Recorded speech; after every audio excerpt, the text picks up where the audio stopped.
Pakistan film industry के लिए बड़ी खबर। The legend of the Maula Jatt दुनिया के मुख्तलिफ ममालिक के बाद अब भारत में भी रिलीज होगी। जराये से मालूम हुआ है कि ये फिल्म 23 दिसंबर से भारत के कई सिनेमाघरों में रिलीज होगी, जिसके इंतजामात मुकम्मल किए जा रहे हैं। जबकि इसी तारीख को रणवीर सिंह की फिल्म सर्कस भी रिलीज होगी।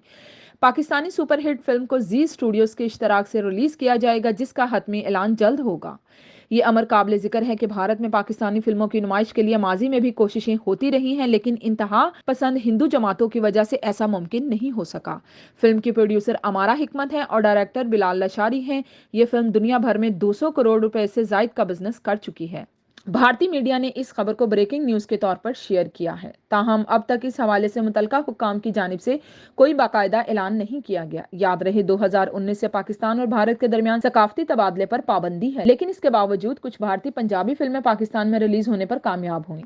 अब पाकिस्तान की सबसे ज्यादा बिजनेस करने वाली film the legend of the Maula Jatt की भारत में रिलीज होने की खबरें जेरे गर्दिश हैं। तवक्का है कि the legend of the Maula Jatt की भारत में रिलीज मुमकिना तौर पर मुस्तकबिल करीब में पाकिस्तान में बॉलीवुड फिल्मों पर आयद पाबंदियों में भी नरमी का बाइस बन सकती है। यहाँ ये अमर काबिल जिक्र है कि भारतीय हिंदू पसंद तंजीमें माजी में पाकिस्तानी फनकारों पर पाबंदी का मुतालबा कर चुकी हैं, जबकि भारत में पाकिस्तानी फिल्मों की रिलीज में भी यही लोग बड़ी रुकावट हैं। दुनिया भर में 200 करोड़ रुपए से जायद का बिजनेस करने वाली फिल्म की प्रोड्यूसर अमारा हिकमत से जब इस सिलसिले में राब्ता किया गया तो इनका कहना था कि इस बारे में मैं अभी कुछ नहीं कह सकती।